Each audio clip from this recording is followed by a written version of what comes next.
Hello students, we have started structure of atom, and in this we have done some introduction part also. Now we will discuss about some models. First one is Thomson's model, okay, plum pudding model. इसमें क्या कहा था, electrons जो है वो इसने कहा था कि किसी भी एटम में इलेक्ट्रॉन्स जो रहते हैं वो यूनिफॉर्मली डिस्ट्रीब्यूटेड रहते हैं. ठीक है, atom is neutral, atom neutral होता है. Net positive charge on an atom is equals to net negative charge on electron. ठीक है, जितना पॉजिटिव चार्ज होगा उतना ही इलेक्ट्रॉन्स, मीन्स इलेक्ट्रॉन्स का चार्ज और पॉजिटिव चार्ज क्या रहते हैं, दोनों इक्वल रहते हैं. Mass of atom is uniformly distributed. इसमें क्या, mass of atom uniformly distributed रहता है. ठीक है, इसका ड्रॉबैक है कि electrons are not stationary, they are revolving around nucleus. ठीक है, ये इसका ड्रॉबैक है. इसने कहा था कि इलेक्ट्रॉन्स जो स्टेशनरी नहीं है ना, वो क्या करते हैं, अराउंड के न्यूक्लियस के अराउंड रिवॉल्व करते हैं. तो देखो, थॉमसन ने क्या किया था कि इस मॉडल को, अपने मॉडल को वाटरमेलन से कंपेयर किया था. उसने क्या कहा था कि जिस तरीके से वाटरमेलन में जो रेड वाला पार्ट रहता है वो क्या रहता है, यूनिफॉर्मली डिस्ट्रीब्यूटेड रहता है, और उसमें जो ब्लैक सीड्स रहते हैं वो क्या रहते हैं, उसके ऊपर कुछ तरीके से कुछ क्वांटिटी में प्रेजेंट रहते हैं. उसी तरीके से इसने कहा था कि जो इलेक्ट्रॉन जो रहता है वो यूनिफॉर्मली इसमें प्रेजेंट रहता है, पॉजिटिव चार्ज रहता है इसमें.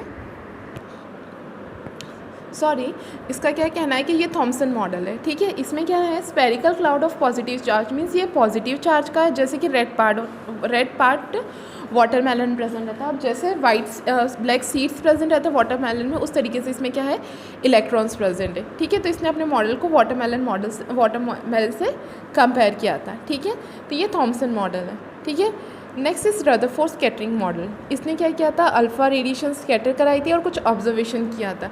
क्या किया था, इसने देखा था most of alpha particles pass undeflected. इसमें क्या, कुछ जो most of the alpha particles है वो क्या अनडिफ्लेक्टेड स्ट्रेट लाइन में पास हो गए. A few particles deflected at some angle.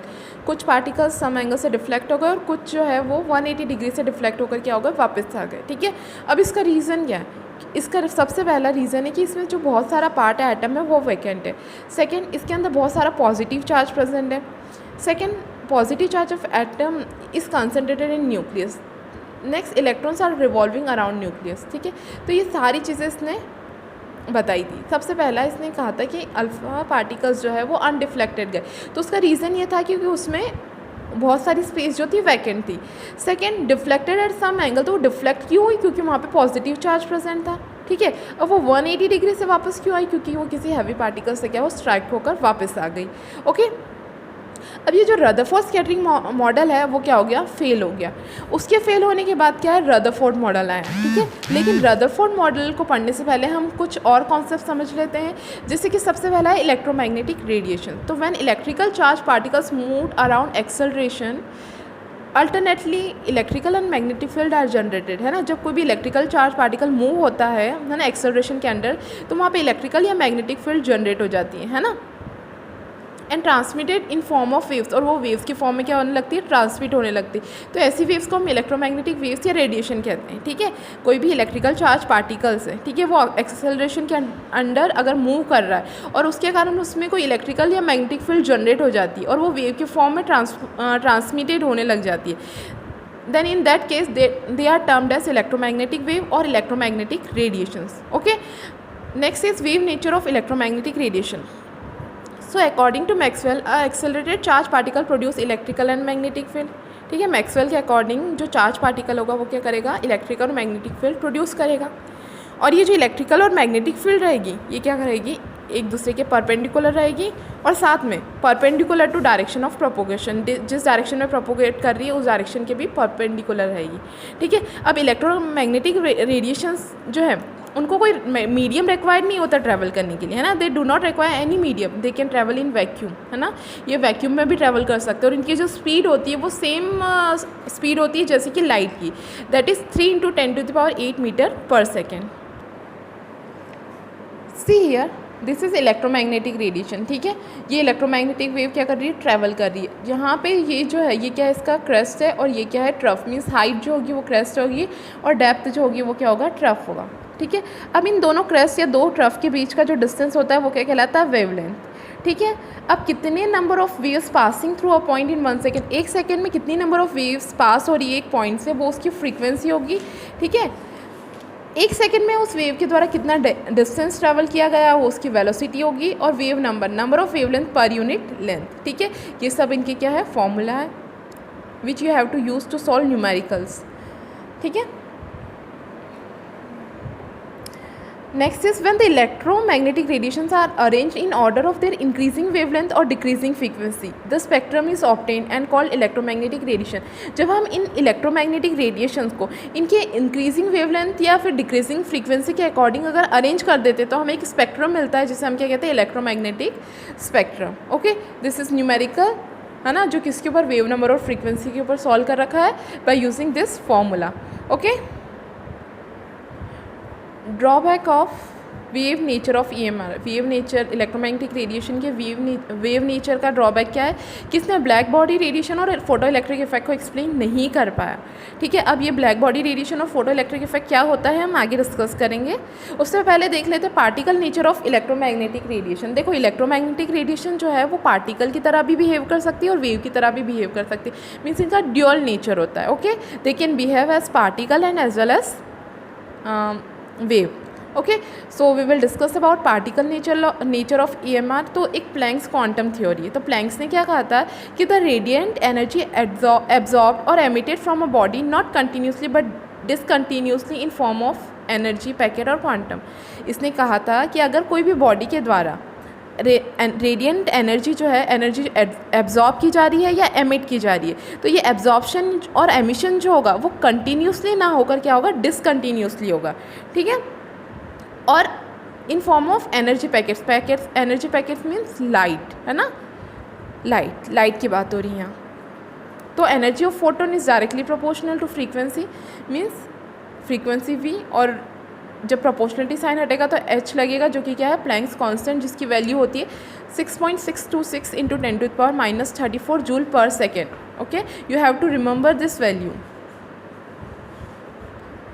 you have to use this value to solve the numerical, so you have to remember this. Okay, so according to this we will get this equation. Okay,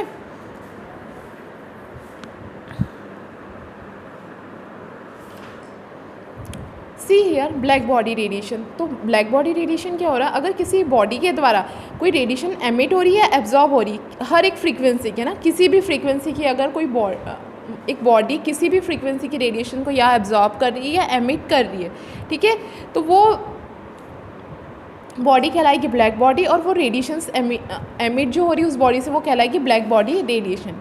ठीक है, तो ये जो radiation होती है black body की वो different temperature पे डिफरेंट होती है। Okay, next is photo electric effect. तो what is photo electric effect, when photons of sufficient energy hits the metal surface then electrons come out of the metal surface. Okay, इसका कहना है कि अगर किसी भी मेटल के सरफेस से अगर कोई रेडिएशन या एनर्जी, है ना, आके हिट कर रही है तो वो सरफेस क्या करेगा, इलेक्ट्रॉन्स इजेक्ट करना स्टार्ट कर देगा, means ejection of electron through metal surface, वो क्या होगा, फोटो इलेक्ट्रिक इफेक्ट, है ना। तो जब कोई भी लाइट आकर स्ट्राइक कर रही है किसी भी मेटल के सरफेस से तो वहाँ के से इलेक्ट्रॉन इजेक्शन होना स्टार्ट हो रहा है, तो वो क्या है, फोटो इलेक्ट्रिक इफेक्ट। ठीक है, तो kinetic energy of electron increases with increase in frequency of photon. जो फोटोन्स की फ्रीक्वेंसी इंक्रीज होगी तो काइनेटिक एनर्जी भी क्या होगी, इंक्रीज होगी। Next is spectrum. सी, हमें पता है स्पेक्ट्रम क्या होता है कि लाइट का स्प्लिट होना, है ना, 7 कलर्स में, वो क्या होता है, स्पेक्ट्रम होता है। ठीक है, तो splitting of light into series, तो वो जो सीरीज़ कहलाती है वो क्या होता है, स्पेक्ट्रम होता है। तो स्पेक्ट्रम जो होता है वो 2 टाइप्स का होता है, that is emission spectra and absorption spectrum. Emission spectrum क्या होता है कि जब हम कोई रेडिएशंस एमिट कराते किसी भी सोर्स से, ठीक है, किसी भी सोर्स से, फॉर एग्जांपल सी हियर, यहाँ से हमने क्या किया, एक सोर्स लिया और रेडिएशन क्या किया, ये एमिट कराई। ठीक है, एमिट कराने से उसको बाद वो प्रिज्म से जब हम उसे पास करा रहे तो हमें क्या मिल रहा है, हम एक फोटोग्राफिक प्लेट पे हमें एक स्पेक्ट्रम ऑब्टेन हो रहा है ना, तो वो कहलाएगा एमिशन स्पेक्ट्रम। ठीक है, तो हम रेडिएशन एमिट जो करा रहे हैं वो किसी भी सोर्स से हो सकती है, सन से हम पास करा सकते हैं, इलेक्ट्रिक डिस्चार्ज करा सकते हैं, ठीक है, या फिर किसी भी सब्सटेंस को हीट करके हाई टेम्परेचर पे उसको प्रिज्म से हम पास करा सकते हैं। ठीक है, तो अगर हम कोई रेडिएशन प्रिज्म के थ्रू पास करा रहे हैं और जो हमें फोटोग्राफिक प्लेट पे जो ऑब्टेन हो रहा है वहाँ पे स्पेक्ट्रम ऑब्टेन हो रहा है, then that is known as emission spectrum, ठीक है। और एब्जॉर्प्शन स्पेक्ट्रम क्या होता है कि जब हम ये रेडिएशन एमिट कराते तो अगर हम प्रिज्म के से पहले वहाँ पे क्या कर देते, एक ऐसा सैंपल रख देते हैं, ठीक है, जो क्या कर देता है, रेडिएशन एब्जॉर्ब कर लेता है। तो उस केस में हमें कंटिन्यूस स्पेक्ट्रम ना मिलकर बीच में क्या हो जाता है, डार्क बैंड्स मिल जाते हैं, तो वो क्या कहलाता है, एब्जॉर्प्शन स्पेक्ट्रम। एमिशन स्पेक्ट्रम में हमने किसी भी सोर्स से लाइट पास कराई, वो प्रिज्म से होते हुए फोटोग्राफिक प्लेट पे क्या हो गई, 7 कलर्स में स्प्लिट हो गई, मीन्स हमें वहाँ स्पेक्ट्रम मिल गया, ठीक है, कंटिन्यूस स्पेक्ट्रम, जिसे हम एमिशन स्पेक्ट्रम कहते हैं। एब्जॉर्प्शन स्पेक्ट्रम में क्या होगा कि हम यहाँ पे कोई सैंपल रख देंगे जो क्या करेगा, उस रेडिएशन को एब्जॉर्ब कर लेगा। तो वो उस केस में यहाँ पे हमें कंटिन्यूस स्पेक्ट्रम ना मिलकर इस फोटोग्राफिक प्लेट पे क्या हो जाएंगे, कुछ ब्लैक बैंड्स भी मिलेंगे, तो वो क्या कहलाएगा, एब्जॉर्प्शन स्पेक्ट्रम।